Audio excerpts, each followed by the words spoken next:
திருமணம் என்னும் நிக்கா பாகம் 28. ஒரு வழியாக பீச் ஹவுஸ் வந்தடைந்தனர். ஆனால் இன்னும் பைக்கில் வருபவர்கள் வரவில்லை. அனைவரும் இறங்க லிங்கேஷ் மட்டும் தூக்கத்திலிருந்து எழுந்து கொள்ளவே இல்லை. யோகேஷ், அவன் தூங்கிட்டு அவ்வளோ சீக்கிரம் எழும்ப மாட்டானே. அனு, பொறு ஜஸ்மின், நான் இறங்கிட்டு அவனை தூக்கிக்கிறேன் என்று இறங்கினாள். அதற்குள் கிருஷ்ணா அவளிடமிருந்து லிங்கேஷை தூக்கி இருந்தான். அனைவரும் தூக்கி கொண்டு நேராக வாசலில் இருந்த புல்வெளியில் அமர்ந்திருந்த ஊஞ்சலில் படுக்க வைத்துவிட்டு அருகில் இருந்த நாட்காலியில் அமர்ந்து கொண்டு ஏதோ கோல் பேசி கொண்டிருந்தான். வீடு நன்கு பெரிதாகவே இருந்தது. கீழே 4 அறைகளும் மேலே 5 அறைகளும் இருந்தது. ஜஸ்மினுக்கு அனுவும் ஒரே அறையில் எடுத்துக்கொண்டனர். யோகேஷ் அவர்களுடன் இருந்தான். அவர்கள் மூவரும் ஃப்ரெஷ் ஆகிவிட்டு தோட்டத்துக்கு வந்தனர். யோகேஷும் அனுவும் இங்கு இருந்த பந்தை எடுத்து விளையாட ஆரம்பித்தனர். ரூபனாவும் அனுவும் யோகேஷுடன் சேர்ந்து விளையாட துவங்கினாள். ஜஸ்மினுக்கு அசதியாக இருப்பதாக சொல்லிவிட்டு சற்று தள்ளி இருக்கும் நாட்காலியில் அமர்ந்தாள். குளிர்ச்சியான காற்றும் தூரத்தில் கேட்கும் அலையோசையும் அவள் மனதுக்கு அமைதியை கொடுக்க மெல்ல சாய்ந்து அமர்ந்து கண் மூடினாள். போன் பேசி முடித்துவிட்டு திரும்பிய கிருஷ்ணாவின் விழிகளில் ஒரேஞ்ச் கலர் அனார்கலியில் விழி மூடி அமர்ந்திருந்த ஜஸ்மின் விழ ஆசையாக பார்த்தான். ஜஸ்மின், கொல்றடி, எவ்வளோ அழகு, என் மாமா பெத்த மல்லிகை பூவே. பூவை தேடி வண்டு செல்வது போல கண்ணெடுக்காமல் அவளையே மொய்த்து கொண்டிருந்தது கிருஷ்ணாவின் பார்வை. அப்பொழுதுதான் சிவாவும் ராகுலும் வந்து சேர்ந்தனர். ராகுல், கிருஷ்ணா, இன்னும் அண்ணன் அண்ணி வரலையா? கிருஷ்ணா, 2 லவ் பேர்ட்ஸும் நல்லா ஊர் சுற்றிட்டு வராங்க போல, ஃபோன் பண்ணாலும் எடுக்கலை. ராகுல், 2 பிள்ளைங்க பெற்ற பிறகு நேற்று தான் கல்யாணம் ஆனவங்க மாதிரி 2 பேரும் பயங்கரமாக ரொமான்ஸ் பண்ணுவாங்க. சிவா, உனக்கு அவ்வளோ ஆசையாக இருந்தால் நீயும் கல்யாணம் பண்ணிக்க வேண்டியது தானே? ராகுல், அச்சச்சோ, ஆளை விட்றா, பெச்சுலர் லைஃப் மாதிரி சொர்க்கத்தை விட்டுட்டு யாராவது நரகத்துக்கு போக ஆசைப்படுவாங்களா? கிருஷ்ணா, இப்படி பேசின பல பேர் எல்லோரும் முன்னாடியே கல்யாணம் பண்ணுக்குவாங்க. ராகுல், நீ வேணும்னா பாரு மச்சான், நான் அவ்வளோ சீக்கிரம் கல்யாணம் பண்ணிக்க மாட்டேன். நல்ல லைஃப் என்ஜாய் பண்ணணும், அதுதான்டா என்னோட ஆசை.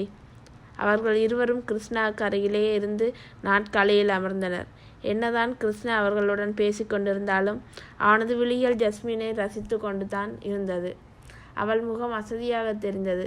அங்கே வேலைக்கு என்று வந்திருந்த லட்சுமி அம்மாவை அழைத்து அனைவருக்கும் கோப்பி கொண்டு வாங்க என்று சொன்னான். ஓரக்கண்ணில் கிருஷ்ணா ஜஸ்மினை சைட் அடிப்பதை கண்டுவிட்டு, ஏன் அண்ணா, எங்களுக்காக தான் காப்பி கொண்டு வர சொன்னியா என கேட்டான் சிவா. ராகுல், என்னடா லூசு மாதிரி கேட்குற, நம்மள எல்லாருக்கும் தானேடா கேட்டான். சிவா, ஓகேடா, சில நேரம் அனு என்னென்னவோ சொல்லுவா, நம்ம அண்ணா அப்படி கிடையாதுன்னு நினச்சிட்டு இருந்தேன், ஆனால் இப்போ முடிவே ஆயிடுச்சு. ராகுல், டேய் என்னடா உளறுற? சிவா, டேய் மச்சான், பொண்ணுங்களை நிமிர்ந்தே பார்க்க மாட்டான் கிருஷ்ணா அண்ணா, ஆனால் ஜஸ்மினை எப்படி பார்க்குறான் பாரு. ராகுல் நடப்பதை பார்த்து திரு என்று முழித்து கொண்டிருந்தான். என்ன மச்சான், இவன் சொல்கிறதெல்லாம் உண்மையாடா? இவன் சொன்னதெல்லாம் எங்கே அவன் காதில் விழுந்தது? அவன்தான் ஜஸ்மினுடைய கனவிலேயே டூயட் பாடி கொண்டிருந்தானே. காற்றில் பறக்கும் அவள் கூந்தல் கொஞ்சம் கொஞ்சமாக தொலைந்திருந்தான். சிரித்து கொண்டே, இதுக்கு மேலே நீ அவன் வாயால்தான் கேட்கணுமா? அவன் முகத்தை பாரு, முழுசா விழுந்துட்டான் என்றான் சிவா. ராகுல், ஆமாம் மச்சான், நாம் கேட்கிறது கூட தெரியாமல் இப்படி கனவுல மிதக்கிறான். சட்டென்று அல்லா என்ற சத்தம் மட்டுமே கேட்டது. ரூபனா அடித்த பந்து ஜஸ்மின் முகத்தில் அடித்து அவள் மயங்கி விட்டிருந்தாள். கிருஷ்ணா துடித்து போய்விட்டான். அதற்குள் லட்சுமி அம்மா தண்ணீர் கொண்டு வர அதை தெளித்து ஜஸ்மினின் மயக்கத்தை தெளிய வைத்திருந்தாள். அனு, ஜஸ்மின் முகத்தில் இடதுபுறம் பலூன் மாதிரி வீங்கி சிவந்து விட்டது. அனு, ரூபனா, உங்ககிட்ட முன்னாடியே இவ்வளோ வேகமாக அடிக்காதுன்னு சொன்னேன் தானே? அதோட நீ லிங்கேஷ் கிட்ட தானே அடிக்கணும், எதுக்காக இந்த பக்கம் அடித்த? ரூபனா, ஏய் அனு, ஜஸ்ட் காம் டவுன், இதெல்லாம் விளையாடல சாதாரண விஷயம். அனு, இது சாதாரண விஷயமா? நாம் சும்மா தானே விளையாடுறோம், இது என்ன பெரிய மெச்சா? ஏன் இவ்வளோ வேகமாக அடித்த? நீ ஏதோ வேணும்னு அடித்த மாதிரி தான் இருந்தது. ரூபனா, வாட் நான்சென்ஸ். அனு, அப்படி அடிபடக்கூடாதுன்னு நினச்சா ரூமில் போய் இருக்க சொல்லு. காமன் பிளேஸில் விளையாடும் போது இதெல்லாம் சகஜம்தான். என்ன ஜஸ்மின், இது ஒரு அடின்னு இதுக்கு போய் இவ்வளோ சீன் போடுற? ஜஸ்மினுக்கு மயக்கம் தெளிந்ததால் வலி சரியாகவில்லை. தன்னாலே அவளது கண்ணில் நீர் வடிந்தது. வலி தாங்காமல் உதடு கடித்து அமர்ந்திருந்தாள். அவளது நிலையை காண கிருஷ்ணாவுக்கு மனம் தாழவில்லை. ரூபனா பற்றி அறிந்ததால் அவளிடம் கிருஷ்ணா வாய் கொடுக்கவில்லை. அவளின் மேல் எழுந்த கோபத்தை அடக்கி கொண்டு ஜஸ்மினுக்கு ஐஸ் பேக் வைத்து விட்டான். அவனும் அனுவும் சேர்ந்து ஜஸ்மினை அறைக்கு அழைத்து சென்றனர். சற்று நேரத்தில் நித்யாவும் ராகவனும் வந்து சேர்ந்தனர். அனைவரும் ஐஸ்கிரீம் வாங்கி வந்திருந்தனர். ராகவன் ஜஸ்மினை செக் செய்துவிட்டு அடிபட்ட அதிர்வினால் கண்களில் இருந்து நீர் வருவதாக சொல்லிவிட்டு ஐ ட்ராப்ஸ் மற்றும் வலிக்கான டேப்லெட்டை எழுதி சிவாவிடம் வாங்கி வர சொன்னான். நித்யா, ஜஸ்மின் குட்டி எழுந்ததுக்கோ, உனக்காகத்தான் நான் ஐஸ்கிரீம் வாங்கிட்டு வந்தேன், உனக்கு பிடிச்ச பட்டர் ஸ்காட்ச் என்று அவளிடம் கொடுத்தாள். அனு, அப்போ நீ எனக்காக வாங்கிட்டு வரலையா? எனக்கு வேண்டாம் போ. சிவா, எது வேண்டாம் போ? நித்யா, என்னடா சிவா அவளை கிண்டல் பண்ணுற? சிவா, அட நீங்கள் வேறக்கா, நான் கிண்டலா பண்ணேன், உண்மையை தான் சொல்கிறேன்.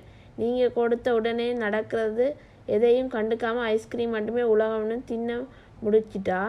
அனு, போடா லூஸு, நீ மட்டும் ஐஸ்கிரீம் சாப்பிடவே மாட்டியா? என்னமோ நான் மட்டும்தான் சாப்பிட்ற மாதிரி பேசுகிற. அப்போ உன் ஐஸ்கிரீமை கொடுத்துட்டு நானே சாப்பிட்றேன் என்று அவன் கையில் உள்ளதை பறித்து அவனை துரத்தி சென்றார்.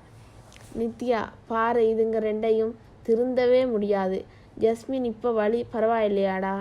ஜஸ்மின், இப்போ பரவாயில்லையாக்கா, கண்ணில் இருந்து தண்ணி தான் வந்துட்டே இருக்கு. நித்யா, ஜஸ்மின், இப்போ நீ ஐஸ்கிரீம் சாப்பிட்டுட்டு ரெஸ்ட் எடு. ட்ரப் வந்ததும் போட்டுட்டு நம்ம எல்லாரும் பீச்சுக்கு போவோம். கிருஷ்ணா, நீ ஜஸ்மின் கூட இரு, நான் பசங்களை பார்த்துட்டு வாரேன் என்று சொல்லிவிட்டு சென்று விட்டாள். நித்யா சென்றவுடனேயே ஜஸ்மினை இழுத்து அணைத்து கொண்டான் கிருஷ்ணா. ரொம்ப வலிக்குதாடி? ஜஸ்மின், இல்லை கிருஷ்ணா, இப்போ பரவாயில்லை. கண்ணு தான் திறக்கவே முடியலை, திறந்தா கண் கூசுது, தண்ணியாக வருது. நெஞ்சில் சாய்த்திருந்த அவள் முகம் தூக்கி அவள் விழிகளில் இதழ் பதித்தான் கிருஷ்ணா. வெட்கம் கொண்டு அவன் சட்டையை இருக்க பற்றி அவன் நெஞ்சில் சாய்ந்து இளைப்பாறினாள் ஜஸ்மின். கிருஷ்ணா, ரூபனாவுக்காக நான் சரி கேட்குறேன், தப்பாக நினச்சிக்காத. ஜஸ்மின், பரவாயில்லை, அதுவும் நல்லதுக்குத்தான். கிருஷ்ணா, லூசாடி நீ, இதில் என்ன நல்லது?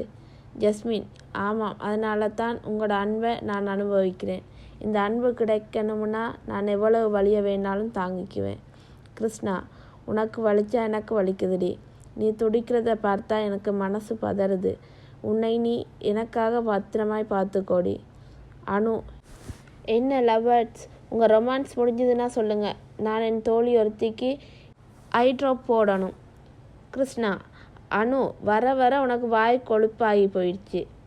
அனு, ஆமாம், நான் இப்போ என்ன இல்லாததை சொல்லிட்டேன். ஐஸ்கிரீம் உருகித்தான் நான் பார்த்துருக்கேன், ஆனால் முதல் முறையாக ஐஸ்கிரீம் சாப்பிட்றவங்க உருகிறத இப்போ தான் பார்க்குறேன். ஜஸ்மின், அனு ப்ளீஸ் போதுமுடி, நீ ட்ராப்ஸ் போட்டு விடு. கிருஷ்ணா, நீங்கள் போங்க. அனு, ஆமாம், நீங்கள் போங்க சார், இதுக்கு மேலே போனால் 2 பேரும் ரொம்ப உருகிடுவீங்க. கிருஷ்ணா, இனி நான் சிவாவுக்கு தான் சப்போர்ட் பண்ண போகிறேன். அனு, நீ சிவாவுக்கே சப்போர்ட் பண்ணிக்கோ, எனக்கு எங்கள் அண்ணி சப்போர்ட் இருக்கு என்று ஜஸ்மினை காட்டி கொண்டு கண்ணடித்தாள். வெட்கப்பட்டு ஜஸ்மின் கண்மூடிக்கொள்ள சிரித்து கொண்டே தலை கோதி கிருஷ்ணா வெளியே சென்றான். நடப்பவை அனைத்தையும் கண்ணாடி வழியாக பார்த்து ரூபனா ஜஸ்மின் மீது கொலை வெறியில் இருந்தாள். ஜஸ்மின், உன்னை சும்மா விட மாட்டேன்டி, இந்த வழியெல்லாம் கொஞ்சம் கூட உனக்கு பத்தாது. இந்த பீச் ஹவுஸ் விட்டு போகிறதுக்குள்ளே உன் கதையை முடிக்கிறேன் என்று மனதுக்குள்ளேயே வன்மம் கொண்டாள் ரூபனா.